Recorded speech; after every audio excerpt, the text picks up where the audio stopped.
Hey, what's up guys and welcome back to Anime King. And today I'm going to be giving you part 12 of What If Naruto Was Told about the Uzumaki Clan from the beginning. Remember to get this one to 100 likes as usual. Share this to all of your friends in your social media platform. And also guys, stay in tune for the rest of the What Ifs coming our way over in Anime King 2 and Anime King 3. If you're new, yes, you heard that correctly. I indeed have 3 channels, Anime King 2, Anime King 3, which I post what if on every single day for you guys to enjoy. So go ahead and click that red subscribe button and become part of the Anime King family. And thank you for all of your help and your support, and yeah, without further ado, what is to begin this new episode? Start the intro.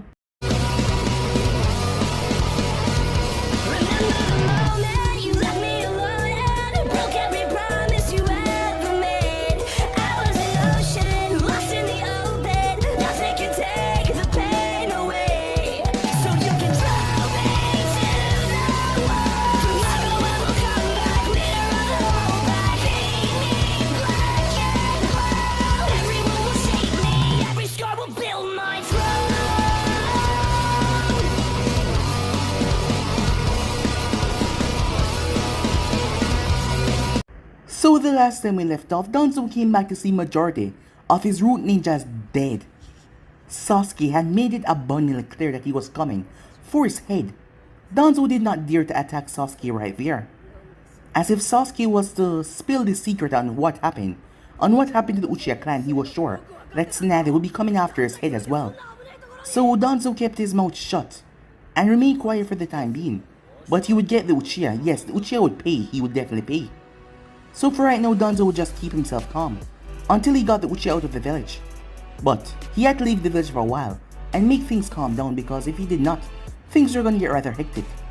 He did have a couple of stone shinobis though, which he used the Kodomatsukami on, as he sent them towards the hidden cloud. As they made their way there, they tried to assassinate the Raikage, who took them down without ease, as they weren't really a threat, and the man was a Kage after all. As they got the information, the Raikage was pissed. Oniki got a letter from the Raikage, as Oniki was pissed as well, as he didn't do this. He didn't send any shinobis after Raikage. Someone was trying to create problems between them, and he had to solve this rather quickly before things got out of hand. Meanwhile, as Temari was with Naruto, as the both of them were hanging out, as Naruto came by her apartment to talk to her there, as Temari knew that things were not gonna remain same after this, and they did not one bit, as the both of them end up sleeping together. She had to leave the village the next day though, as she asked him when she would see him again. She didn't want to wait months again, as he told her it wouldn't be that long, and they will see each other again. She was happy about that, as she couldn't explain the amount of joy that she was feeling. Being with him was just, well, it was amazing. As she went back towards the hidden sand, as Naruto made his way to visit Sasuke, Sasuke didn't like Naruto that much. The blonde was always just so different, and Naruto told him that he would be assisting him taking down Danzo's roots. Sasuke was against it, but he couldn't really do anything to Naruto when Naruto wanted to do something, as Naruto made that abundantly clear. So with that, Danzo was caught trying to escape the village, as Sasuke took Danzo while Naruto took on his root agents and slaughtered them. As Sasuke tried to kill Naruto with his arrow, because he came rather close to Naruto when he was going after Danzo, as Naruto told him that he would die. That was the only thing that he said before he went off, as Naruto informed him, then appeared back in the village, as he was a female under the mask, as she got everything ready, as Naruto was setting up everything, as he went by Ichiraka Ramen to get some ramen for the last time. He also went to the bar with Kurenai, Asuma, and Kakashi there as well, and Yujiro. Kakashi noticed that both of them seemed to know each other, as Naruto said yes, he knew her from the third times. Yes, so when Hiruzen was here, as Yujiro seemed to know him quite well as well. But Naruto was calm about it, not giving away anything. After that, Naruto told Tsunade that some people tried to assassinate him while he was in the forest. As he made his way home and sat down, his whole apartment then exploded. As the village was quickly put on lockdown, shinobis arrived within seconds, as it was chaos. As Tsunade arrived and the envoy brought Naruto back to her that was charred badly, as Jiraiya couldn't believe what he was seeing. As Tsunade brought Naruto towards the top of a tower, as she tried to heal him, there was no pulse. There was nothing. So yeah guys, so it's basically as we left off. You guys can switch across the place, check it out for yourself. So it's the beginning of this new episode. Jiraiya had to sit down where he was because his world was spinning. There was no pulse. Naruto was dead. Once more, he failed to protect those that he loved. He had failed to protect Naruto at a young age from the abuse of the villagers. And now this. Some of these people are probably going to celebrate his death, or just be indifferent towards it. Naruto hadn't done anything of noteworthy for them to remember him by. They were just going to say that the child that held the beast that killed their loved one was finally dead. Jiraiya was going to be sickened if things happened like that. He was going to be infuriated, and he was not going to bite his tongue. Naruto was dead. Jiraiya, he felt dead. How could this even happen? Did it have something to do with the attack on Naruto? It must be that attack. But they did not know who did it. Could they just assume that one of the great nations planned this attack? Jiraiya could not figure anything out. He wanted to cry, but he held his tears. This wasn't a dream, this was a nightmare. It was a cruel, wicked reality. After a miserable, suffering childhood. Was this how someone was supposed to die? Jiraiya, tell me this isn't happening. Tsunade's voice was full of nothing but pain and anguish. As Jiraiya looked up towards her with that sad look, Naruto was dead. He wanted to tell her something else, but there was nothing that he could say. The truth was painful. What was even worse, in the past few days they haven't been alone to leave the village. They have been placing a lot of pressure on him. As Jiraiya looked away from her and turned towards Naruto with unblinking eyes. Was this reality? Was Naruto truly dead? Jiraiya! Tsunade shouted. Tell me something, she said. He couldn't say anything. He couldn't even face her. As she pushed him aside as she attempted to look for a pulse, but there was absolutely nothing. She turned towards Andrews, reaching her eyes. What the hell happened? We don't know yet. You don't know? She said. Then why the hell are you all still standing here? Go find out what happened. If someone did this, I want them immediately. No one come or leave this village. We are on lockdown until I say otherwise. Yes, Okage-sama. As they went off. Time skip. Tsunade did not immediately take Naruto to the hospital because he was at Jinchuriki and there was dangers there. But why wasn't Kyuubi released? With Naruto's death, the seal was supposed to lose its power and then the beast was supposed to be released. But that did not happen. And if that did, it would have been a disaster. Because the last time, it took Seal and the Kyuubi and someone to stop it. This time around, who will seal it? Who would even be able to hold it down to get to that point? But there hadn't been any of that. The beast did not got free. His body was laid on a bed in the hospital. It was just her, Shizune and Jiraiya in the room. There was no one around because this was something being done in secret. She certainly wasn't going to let other villages know that Konoha Jinchuriki was dead. They were certainly going to be happy knowing this. But given the fact what was happening between Kumo and the stone, they weren't fearing an invasion. Even so, Tsunade had lost someone who was truly precious to her once again. She walked over to the blonde with her hands glowing green. When she tried to apply chakra, marks came across his entire upper body. My chakra cannot touch him. As she removed her hand, the marks, they vanished. Jiraiya stepped forward and placed a finger on Naruto's chest as he tried to apply chakra, and the marks appeared once again. He could not understand what he was seeing. He did not understand the damn seals. It wasn't just one seal. There were multiple seals that were tied together, making one complex seal that he did not understand. The frown on his lips deepened. One of these seals are stopping chakra from entering his body. When you channel chakra, the seal immediately activates. But I don't know what it does or what it do. I don't know, he said. Can't you release them, she asked. I can't release something I don't know, Jiraiya said. Tsunade frowned. This just means we can't see what happened to him. Or how he died. Although his body is burned, the burns are slight, and they would have healed soon. They were not what killed him. We will take his blood and see if it was poison that killed him. But if it was poison, would there have been a need for the explosion? It could have been used to conceal evidence. The flames. They burned everything in the apartment, said Jiraiya. She couldn't let this just go on as a dead end. Someone planned this and they had to get to the bottom of it. Tsunade swore in her grandfather's name that she will find out who plot this no matter what. But so far there was no evidence to show that someone planned this. There hadn't been anyone in his apartment, someone was watching it. And there hadn't been any report that someone broke in. The Andrews are also positive that Naruto was alone when it happened. It was all just so strange as she thought that it might have been suicidal.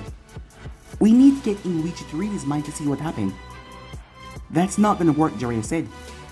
What are you thinking, Haim? Naruto appeared happy. He seemed fine. I can't say that he was miserable, said Tsunade. Despite smiling, he always said that he's miserable, and he always just stared off into the empty space in front of him. I could never get in his mind to see what he was saying, said Jiraiya. Tsunade nodded. I just thought, what if it was suicidal, she said. I think someone did this. But we have nothing other than the attack on him. And that is not anything to go by. He admitted that the situation was not making him happy. And he wanted a change. What if he was lying and saw no end to his misery, except for ending it all? It could explain why he has these seals that prevent chakra from entering his body. If we can't enter his mind, it just makes things a lot more suspicious. Jiraiya refused to think that way though, because if that was the case, that means that you're responsible. It meant that Konoha was the one that killed Naruto. Besides, Naruto was not the suicidal type. He did not take his lifetime, said Jiraiya. Time skip. Uchiha compound. Sakura strolled towards the main house, where she knew that she was going to find Sasuke. The last time she was here, he told her to leave, that he didn't want to talk to her, but she still did not give up. She did not give up on the person that she loved. She would love Sasuke for life and nothing was ever going to change that. Of course, it did pain her in her heart when he was unpleasant to her, but her love was unending. She hoped that this time around that he would at least see her. She was here on painful news he had to know, even though he spent his time around the compound. She was sure that he knew about Naruto. Even the whole village knew something had happened. There hadn't been anything from Tsunade, but since his apartment exploded, and there hadn't been any sign of him, she was saddened by this reality. She had been rude and unpleasant to him, although it was something of the past that he forgave her for. She could not forget about it now that he was gone. He had been her teammate and he was always there. Sometimes Sasuke forgot about her, but he did not. As she arrived towards the main house, she called, but he did not answer, so she kept on calling and pounding at the door, until the door swung open. What? What?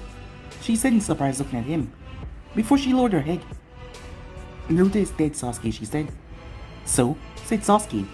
Sakura froze. How could he say that? How could he be so cold and indifferent at this time? Naruto was your teammate, he was your friend. He was never rude or unfriendly to anyone, he was always kind and nice. It was the least that she could say for Sasuke. If he died, she was probably the only one that would cry, the others didn't care about him much. He's dead, so what? What do you want from me? How could you be so cold, Sasuke-kan? He was our friend, he's our teammate, and he saved our life a couple of times. How could you be so indifferent? She couldn't even raise her voice. She wanted to do it, but she just loved Sasuke too much to do that. I love you, Sasuke-kan, but I was sad that you left Konoha. I would have left with you, but now, I'm just disappointed. You tried to kill Naruto before, but I thought that it was just because you wanted to go. She shook her head. We're going to be with the others at Naruto's favorite eating place tonight. If everything that I've been thinking about you isn't delusional, you will actually come, she said. I really hope you come, Sasuke-kan. As she left with a sad look on her face. Later that night, Jiraiya and Tsunade were out drinking together. This wasn't an often thing, but given the situation. Do you think we drove him to this, Jiraiya? Tsunade asked, in a miserable tone. Since he came back, we did nothing but told him that he was a flight risk. I barred him from leaving the village, and he could not do any missions because of it. Do you think we could have handled things better? Do you think that he will forgive us? I don't know, Haim. I really don't know, said Jiraiya. I asked the Toads about his name in the contract. They said that it disappeared. I thought they would say that his name was still there. Naruto's body was still in the hospital. They hadn't moved it. Perhaps she was hoping that he would somehow come back alive. Tsunade was even thinking of talking to the Sand to ask about their Kinjutsu in reincarnation. Maybe they could do something to bring him back to life. Do you think we should inform the Sand and Uza? I think Gaara would want to know about this. There isn't anything we can do now, said Jiraiya. Because those seals are in place. How do I start with the letters, she said. What do I even say? Flashback to a couple of years prior. When Yuichiro walked inside Saratobi compound, she was assaulted by a dose of killing intent. As the third Hokage was pacing around the small study with his pipe in his mouth, he hadn't even noticed her. Hokage-sama, she said. As the killing intent was frightening, she felt uncomfortable and really afraid. It took a moment for the man to turn to her. He blinked once as he smiled. Yuichiro-chan, he said. As the air returned back to normal, is there something wrong, Hokage-sama, she asked, as he looked at her for a long moment, before he settled down. Does anyone know that you're here? She shook her head. I did as you instructed, Hokage-sama. No one followed me, and no one knew I'm here. Good. Sorry about that, he said. Mentioned earlier, she merely nodded. He didn't have to apologize to her. But this just confirmed that there was something indeed wrong. There was something that was happening that was making him like this. It was either Naruto or Danzo. I made a huge mistake, Yuji. A very huge blunder that will cost Konoha. She was alarmed. What is it, Okage-sama, she asked. What I'm about to tell you is something that will not leave this room. You will not tell anyone, understood? Yes, sir. He was silent for a minute before he spoke. I shouldn't have told Naruto about the Uzumakis. I should have just told him about his mother, not the Uzumakis. I shouldn't have even taken him to Uzu. Naruto will eventually leave Konoha, and there's nothing I can say that will change his mind. Nothing. As Hiruzen slammed his fist on the decks, Naruto loved his clan. Some of the Uzumakis are alive, and if Naruto connects with them, he will indeed join them. And there's nothing I can say that will make him stay. Can't you just stop him? And force him to stay? Hiruzen shook his head. I underestimate his drive, his desire to be Uzumaki. He understands Fuinjutsu in ways that I didn't even think about. One day, I caught him studying space-time ninjutsu. And when I asked him about it, he didn't say anything. He said that he did not understand it. But he was lying to me, Yuji. He lied. I have also lied to him, so I have no right to complain. But he knows things that he shouldn't know. If he knows space-time ninjutsu, then we cannot use force to stop him from leaving. I have two options. In the first option, I must confront him. And I must use a powerful genjutsu to ensure that he never leaves Konoha. But that will rob him of his freedom and Minato will never forgive me. There's also the danger of the Kyuubi. We manipulate his memories, not the Kyuubi. If the Kyuubi tell him and shows him the truth, he will truly hate Konoha. The second option is to make sure that he never become an enemy of Konoha. Which do you think is best? Which is best for Konoha, she asks. I don't know, said Hiruzen. What is best for Naruto? If I tell the council about this, they will no doubt try to extract the Kyuubi, thus killing him. They will not want a Jinchuriki who's not loyal. If Naruto dies, Minato will not forgive me, and I will fail both him and his son. Even if they don't succeed in killing him, they will make sure that he's never freed. They will send people after him. As Hiruzen sighed, as he didn't know what to do. In the flashback, back to the present time. Time has passed since the death of Naruto. Tsunade sighed as she moved away from the paperwork that has been in front of her. Every day for the past 2 years, it was assigning missions, signing papers. There was nothing else much to do than indulge in self-doubt and pity. Naruto was gone, and they ended up burying him. She saw some Uzumaki who came here to bury one of their own. Still, it did not ease the pain, the regret, the guilt. Perhaps if she had done things differently, he would not have died. Yes, he wouldn't have, if she had just found another way. But she failed, and he was gone. You could never know in this world what would happen, but the reality was he was dead, and he was not coming back. It has been 2 years since his death. Jiraiya has been miserable. He has been miserable.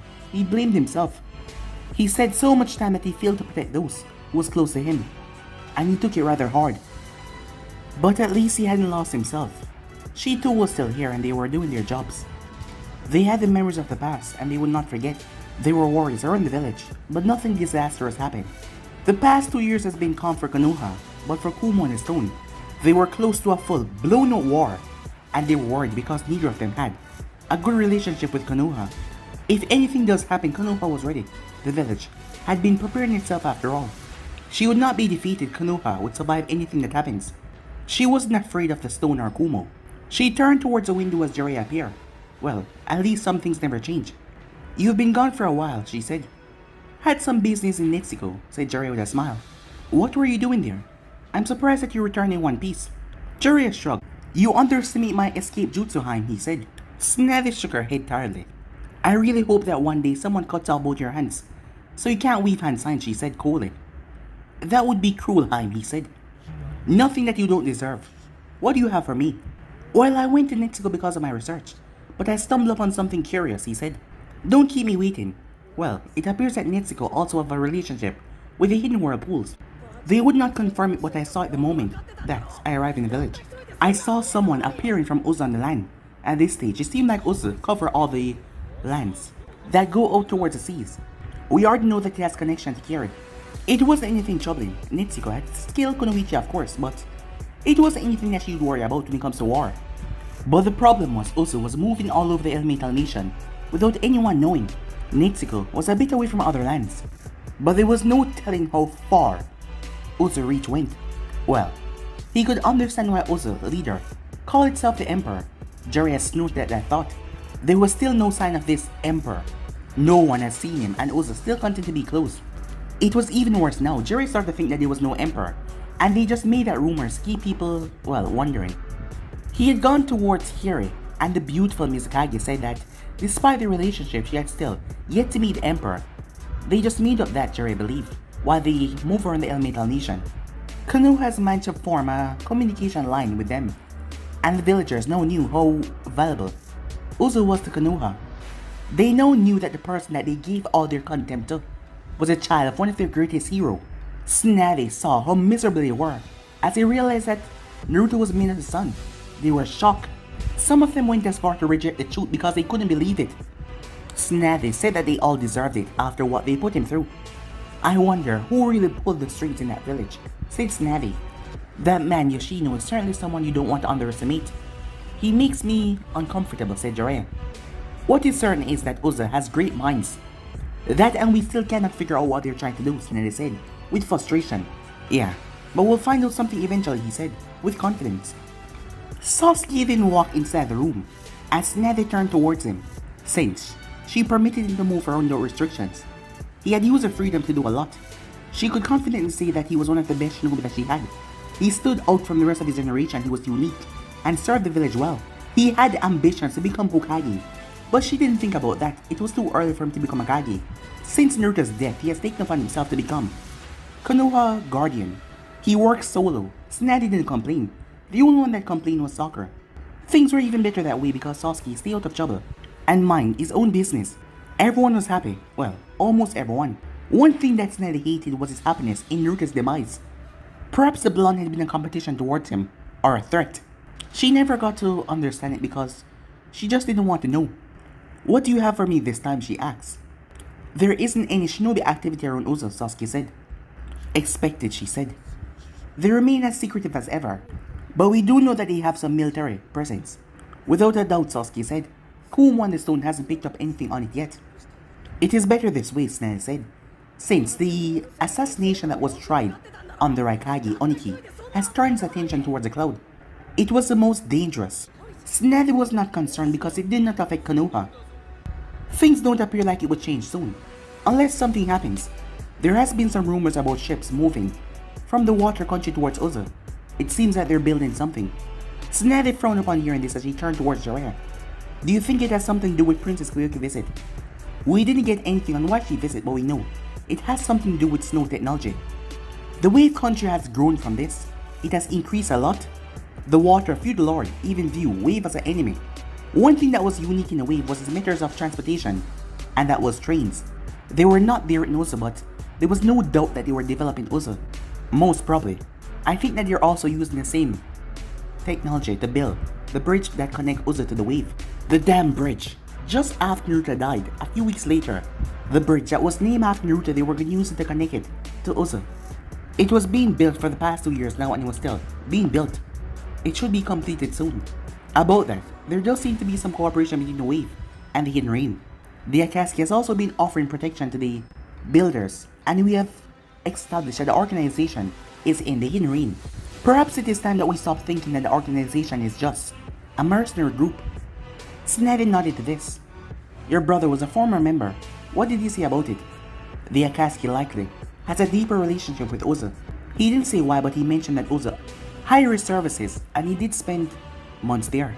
Said Sasuke, I will stay for a while before heading out check the borders between the cloud and the stone. Tsunade nodded as Sasuke left. She then turned to Jiraiya. How long do you think this will last? I don't know, Han, Jiraiya said, with a shake of his head. I don't think it will last long though. She nodded. Kumo and the stone are still busy with their problems, but when the village is complete, we will find out more about their military strength, and the villagers will act. No doubt, said Jiraiya. And Konoha was going to be dragged into it if those two villages went after Uzo. Uzo don't seem to care. Despite how innocent they might act. Jiraiya shook his head. The secrecy doesn't even help. He tried to tell them to reach out to the both villages, Stone and Kumo, but they refused. Jiraiya warned them about the upcoming attack, but Yoshino said that it would be unfortunate. But the man wasn't afraid. That indifference, it bothered Jiraiya. But at least how things are for the moment, it will be difficult for those villages to work with each other, said Jiraiya. Have you spoken to Nagato about it? Asked Navi. He has refused to speak to me, said Jiraiya. They won't even let me walk into the rain last time. I was kicked out. I will keep trying though. If something's gonna happen, Nagato will most likely take part in it. He's the last of my students and he holds the Rinnegan. If he turns out to be the enemy, asked Navi. Jiraiya shook his head. With how he dealt with people in the rain after he killed Hanzo, he wouldn't hesitate to try and kill me if he think I was an enemy, said Jiraiya. Timeskip. The hidden stone. Oniki. Oniki was thinking about his war with the hidden cloud that wasn't going anywhere.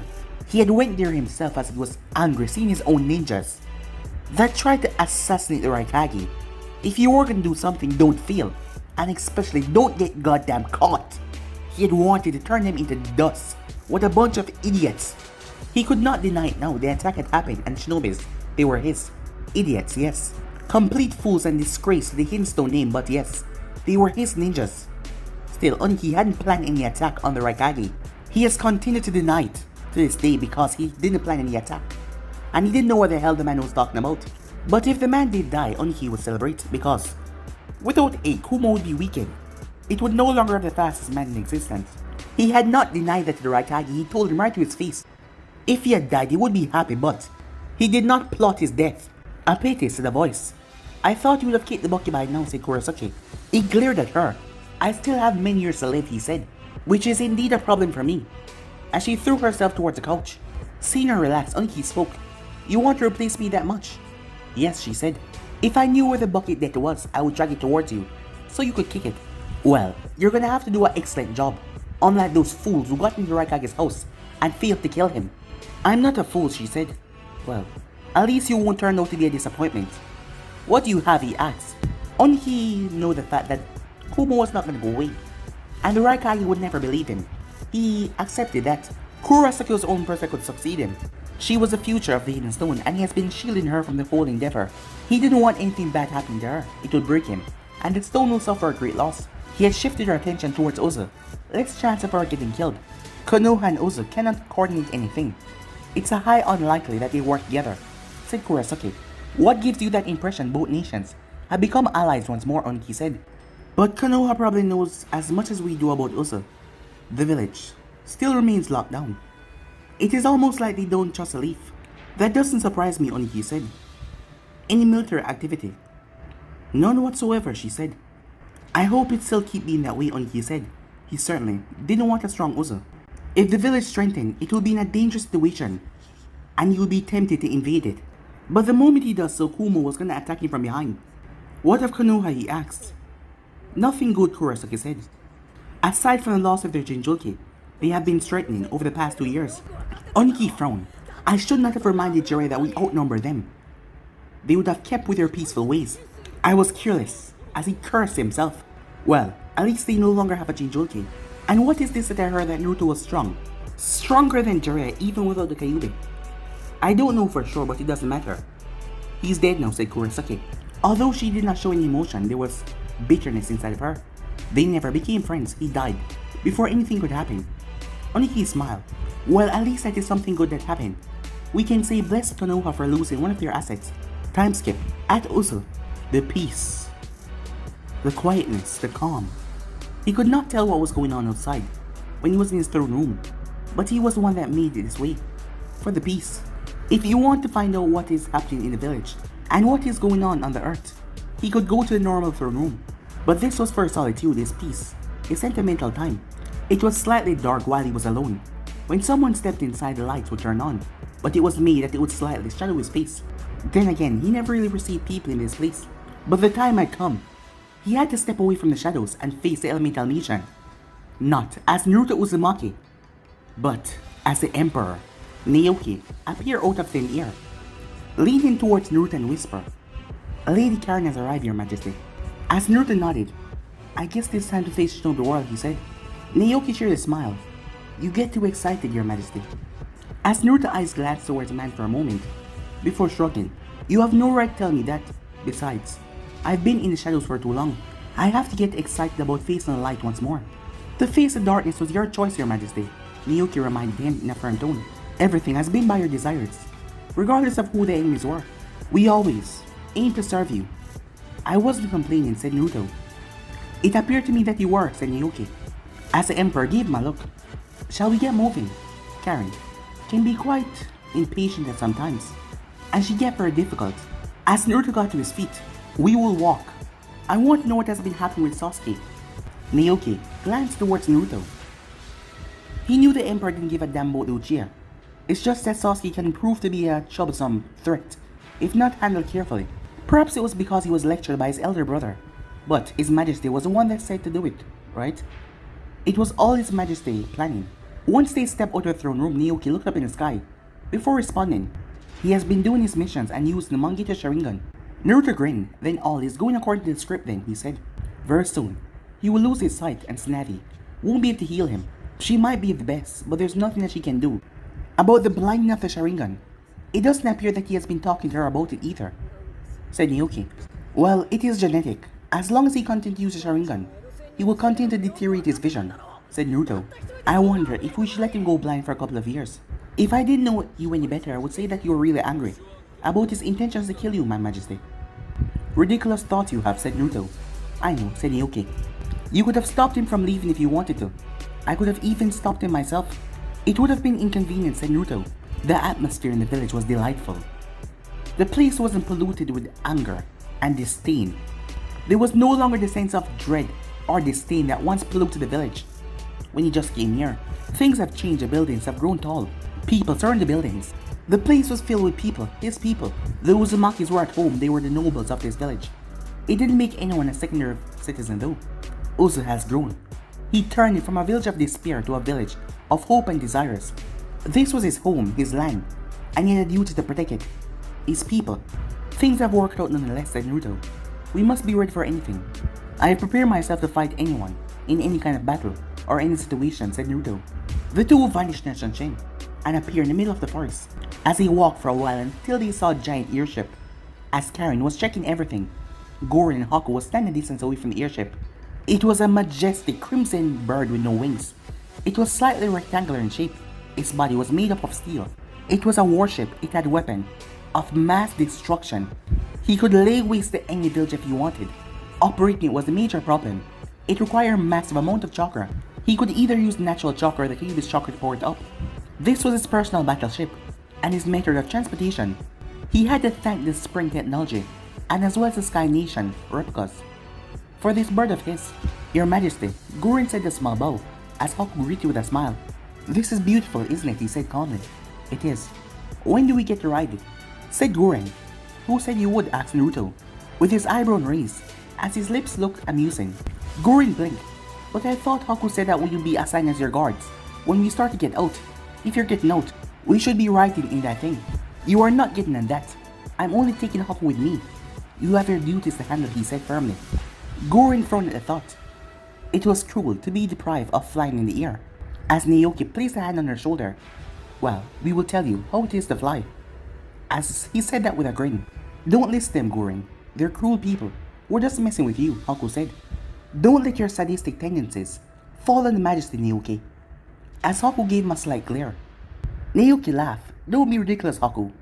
This woman is a sadistic bitch herself. And you really think I'm capable of influencing the Majesty?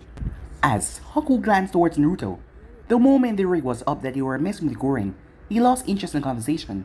His eyes were on the airship. I don't think anyone can, Haku said. As Karen walked towards them, he smiled at the Lady of Uzu. You like? Said Karen as she spoke directly to Naruto. The blonde nodded. You have outdone yourself this time, wife, he said, with a nod of his head.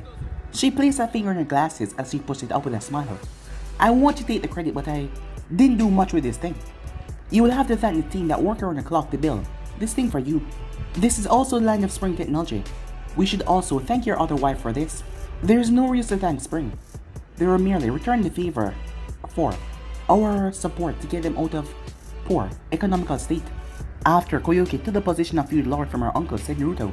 But since they have been faithful, I guess we can thank their cooperation towards our dreams. Didn't we bother helping them because you saw their potential? Asked Naoki. Yes, but I didn't think that she would end up asking me to marry her, said Naruto with indifference. When can we take you for a spin around the Elemental Nation? I feel like announcing the greatness of the Uzumakis already. As Karen shook her head. Anytime you wish. It is yours after all. You are correct about that. But I thought you were laying claim to everything I own. Karen shrugged. I wanted to make you feel better by not saying that it is mine as well. I imagine it's gonna be a huge battle of control. When we break up, said Naruto. Who said we're gonna break up? We made a vow, even if I can't stand you, or if I have thoughts to murder you in your sleep, I will fight the urges because we will not separate. We will die together. Together is a long time, especially for us. I want to take those words back, he said. Naoki shook his head before the conversation could go any further. Shouldn't you leave that in private? Haku can show you how to operate it. I'm going back to the island. I was hoping that you would spend the night in our bed, said Naruto. Well, I'm sure you have a mistress that can keep you company. But I better not find anyone in my bed when I come back. There will be consequences if I do, she said. You better not stay away then, said Naoki with a smile. I'm almost certain that your husband is going to the sand. The moment he gets on that airship. To see? Karen asked, narrowing her eyes. Well, he found a certain blonde there, the sister of the Kazekage, said Naoki. What is he talking about, Naruto? Asked Karen. As Naruto turned towards Naoki, for a moment he was thinking of telling that he was fired from his job. But he decided against it. He's talking about things that is not concerning to him. I will rewire him so he can learn his function. Well, one of your tools doesn't operate the way you want. There's no other way but to rewire it. Or dispose of it, said Karen. Naoki blinked. How did he come to this? He was just trying to get Naruto in trouble. Or stir up some things because he knew that his master did not care. If he was serious with Temari, it wasn't something that, well, he would be mad about because he would discuss it with the lady. Your Majesty. As Naruto ignored him, there is Temari from the sand. We will talk more about it when you come back home. We don't talk about these things because you prefer sitting in that island. Because the moment I return, I will be expected to drop babies, like a bird laying egg. And I'm not ready for that, she said. I thought we married for love, said Naruto. And you returning mean that you love me. Well, there is that, she said. We will get to that when time is right. You did things in your terms and stay away from Uza. I can be offered the same opportunity. Well, I'm the emperor, aren't I? But it's fine, you can do as you like. Everyone seems to do as they please around here. She smiled, she kissed him on the right cheek. I'll be seeing you soon, she said. I'll be overseeing the prison and the buildings, my operations. Don't invoke too much chaos, otherwise there will be no peace. Why do you make it sound like I'm going to look for trouble, he asked. Karen simply walked away without saying a word. As Naruto turned, am I that bad of a person, Haku, he asked. Of course not. You're a delightful person, Haku said. You know, out of everyone close to him, you're the only one that says that, said Goren. Are you suggesting I'm not a nice person, Goren? Naruto asked. Goren shook her head. Quite honestly, he was a tolerant person, and sometimes convenient. He sometimes allows his subordinates to do what they like, as long as they follow his instructions when necessary. But sometimes the instructions depend on your interpretation, especially with Naoki and Yoshino.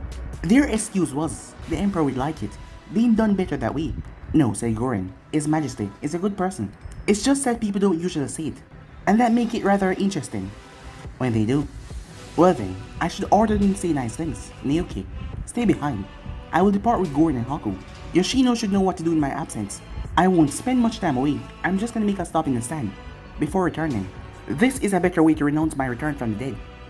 As Naruto motioned for them to lead the way towards the airship, as Haku led him towards the side, as the doors automatically open up. You have resting chambers on this side. The bridge leads that way. As they stumbled upon the center, there was a large throne in the center. As Naruto sat down as both of them stood at his side, he rested his head on the palm of his right hand. I can get used to this, said Naruto. Where's the heart of this thing, Naruto asked.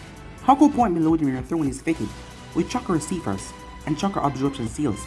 You can either give the supply of chakra to start the ship, or activate a seal to start to absorb chakra from you. It is also fitted with chakra absorption seals to function without your help. How much chakra are we talking about? It only absorbs much when it's starting, but when you get in the air, it doesn't absorb much. The weapons on the other hand, they will be the one to drain much chakra. I haven't seen their destructive force, but I really want to see it, she said with a grin. So do it, said Naruto. But it won't look good if we're just firing at nothing. It looks much better when there's an enemy that we can use as a test subject. I doubt we will come to this point though. My only interest right now is intimidation. Perhaps we'll use for those that come to us by the sea, but for the land, we fight head on, said Naruto. Sir, I hope you take into good consideration that not everyone loves a good battle as you do, Haku said. As Naruto merely shrugged, as he saw the seal and activated, as the airship breathed a bit loudly before it picked up into the air. But Naruto could not see the view of the world. He had to go up to the bridge. Well, this is rather unpleasant, he said. Make sure we head straight above the hidden leaf. As we go to the sand at full speed. Yes, Your Majesty. Do you think all would be good in the hidden sand? Naruto hadn't told Temari that he would be plain dead. He had indeed died, but he could still tell her that he was alive. But he did not tell her anything. She was going to be angry with him. Well, I don't know. But if it doesn't work out, we can't force the issue, said Naruto. People are free to choose who they like and associate with. If Temari decided not worth her time, we cannot force her to do anything that she doesn't like. We will accept it. Freedom, huh? Yes, said Naruto. Everyone loves it after all. Time skip. The hidden sand. Gaara was on the sand wall, looking towards the airship that flew over his village. It had been alarming and dangerous. A dangerous situation. Any hidden village would struggle from aerial threats. That was what made the Sky Nation so dangerous. The moment he saw the ship, he moved out and prepared shinobis. He hasn't made any enemies, but that didn't mean that people won't attack them for any reasons. Baki flashed beside him. Is the village secure? He asked. Yes, said Baki. Do you think we're under attack? I don't know. But you can't be sure in this world. We haven't made enemies out of any nation that will attack us like this. But we still have to be careful, said Gaara. Baki nodded. There was no harm in being cautious. If he was indeed attacked, maybe they would have attacked while still in air. I consider that, said Gaara. The thing was landing. But Gaara never sees something like this. He never heard of anything like this before. As Naruto stepped out of the airship, in the crimson robes, with the word Emperor written on the back, both Haku and Goran at his side. As he touched the sand, he looked up in the air and breathed in. The wind was truly strong as before. This was a wind country, alright. So this is the wind and that is the sand. How uncomfortable, Haku said. At least you, said Goran. He seemed to be enjoying the atmosphere. As Naruto looked up to the heavens. Wind is his natural affinity, Haku said. He should be enjoying this wind. But this is not a good place for someone who uses water and ice. I wouldn't have such problems, said Goran. I can fight in any environment. But when you have an environment like this, even though the sand is the weakest of grade 5, there's a reason it hadn't been invaded, this harsh terrain. They're in their home field like this, said Naruto. The Kazekage also manipulate the sand. As Naruto held out both hands, Goran and Haku looked before they took his hand, as the wind surrounded them and twisted like a tornado. It started to move with them inside, as it stopped right in front of the Kazekage. Gaara's eyes widened. He was not mistaken. He was seeing Naruto in front of him. This unannounced visit was someone that was thought to be dead. No, Naruto had died. Gaara had seen his body. He could not fake his death because Tsunade was there. The best medic, she would have realized it. Naruto had died 2 years ago, but yet, he was standing right in front of him. Gaara didn't understand why was he gone for the past few years if he did indeed fake his death. And these two beside him was wearing Uzu for his protectors. But unlike last time, Naruto clothing did not show off any Uzu symbols. As Gaara stepped forward, his guards also moved. As he came to a stop, you feel and seem like Naruto. But are you really Naruto Uzumaki? Yes, of course Gaara would offer this kind of greeting. Tsunade would have probably jumped towards him with every intention of breaking every single bone in his body. What do you think, Gaara? Kazekage, said Naruto. Gaara looked at him for a moment. It wasn't a trick. You are Naruto Uzumaki, he said. I am indeed Naruto Uzumaki. What am I missing, said Gaara. Last time I stood before you as Naruto of Konoha, but now I stood before you as Naruto Uzumaki, the Emperor of Uzu. The people stiffened a bit, but Naruto didn't pay them any attention. Gaara stared. It was already a shock that Naruto's alive but not dead. And now to find out that he was the Emperor. And this strange airship as Gaara narrowed his eyes towards it. This was truly unbelievable. How did it even happen when the blonde had been in Konoha his entire life? But this person had lied to them. He had deceived them. I really can't say I'm happy to see you alive, Naruto. I didn't expect anyone to dance at the sight of my return, said Naruto. Gaara looked at him. The indifference was still there. Then you're prepared for anything? Of course. I heard some people cried for me when they learned I was dead. Heard, said Gaara with a raised eyebrow. Well, I was dead for a while before I was raised from dead, said Naruto calmly. How did they manage that? The sand has a forbidden jutsu. That comes to the cost of the person's life that use it. But only one person knew that kinjutsu. Clan secret, said Naruto. Are we gonna be allowed to enter the village? We really can't stand here all day. But Naruto wasn't looking towards Gaara. Instead, he glanced towards a person that was standing a bit away from the group. Gaara glanced behind. Temari. It was likely that Naruto never came here to speak to him, but his sister had been hurt. She had been wounded by his death. She didn't know anything. I wonder about that, said Gaara. You wonder? What is it that you wonder, Kazekage? It's really simple, you choose let me enter. If you don't want to, we leave. Is it really that simple? We have come to learn that nothing's ever simple with you, Uzumaki said Gaara. People just misunderstand us, but yes, it is that simple, said Naruto. You were the one that said you consider me as friend. And I'm here because of that. Not my sister, Gaara said. I misspoke. I did come here for her. She was crying at your death. She has been in pain, and your death was something that was planned, it seems. I wonder if I should let you go near her, because you might hurt her again. I still consider you as a friend, but I can't allow my friend to hurt my sister. I understand that. This is why I say to you, choose what you want to do. Gaara moved aside, letting Naruto know that he could see his sister. You two may return to the ship, said Naruto. I trust I'll be in the safety of the Kazekage. I won't take too long. I like to see the village a bit, Haku said. Do as you like. But if you stay for too long, I'll leave you behind. As he walked off. Is he serious? Would he actually leave us behind? Asked Goren. He will allow you to do as you please, but when he says that we leave, said Haku. A few minutes later, Temari was shaking in anger. There was no relief seeing him. If it was there, it was buried under all the anger that he was feeling. He had died, she had seen his body. She had cried, thinking that he had died. He hadn't spared her from the pain. He didn't spare her. She had been pain, and he just watched her agony, without care. I know he turns up like this. What did he want from her? As Naruto stood in front of her. I came here prepared for anything, he said. If you feel like you must shout at me. If you feel like you must... He couldn't get to finish as she hit him with her fan. She did not stop hitting him until she grew tired. But yet he didn't show a discomfort one bit. Once she grew tired, he pulled her to his chest. As he just held on to her, she dropped her fan but her hands did not touch him. It's difficult for me to emphasize, but I'm truly sorry for your pain. But for my village to survive, I had to die. If you want to hate and curse me, you can do it. If you tell me you no longer like me and don't want to see me again, you can do that. But I came here because I want you closer. That is my wish, my desire. Time skip. An hour later. I wish that you can sit with me so we can talk, Gaara said, as he was walking Naruto towards the airship alone. Gaara had a lot of questions, but Naruto hadn't come here for that. He didn't want to entertain any questions about Uza, and besides his mood was a bit put off, given what happened with Temari. There will be time for that, said Naruto. Gaara shook his head.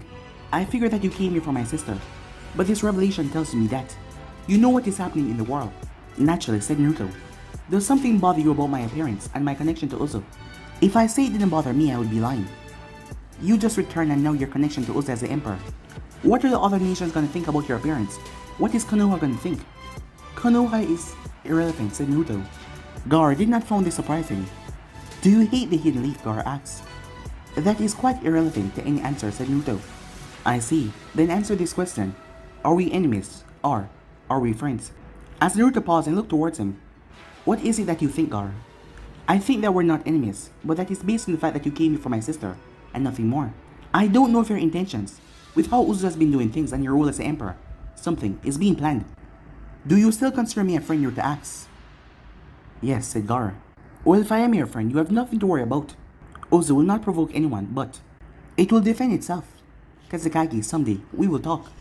As Naruto stepped on the airship, disappointingly said as he saw the two of them standing there. I thought that you would still be in the village. Just so you can leave us behind. No, said Naruto. Just so I can watch you travel all the way back to Uzu. You two are already known in the Elemental Nation. And if you were to travel on foot, the reaction would be rather funny. Would they attack you or just leave you alone? You know we would be attacked, said Goren. I don't know that, as he said aloud. Well, this was rather disappointing. The human heart is something else. You can't always predict what happens. You can only blame yourself for messing up things, Haku said in a stern tone. You could have told her about it, I'm sure. She would have been able to keep quiet.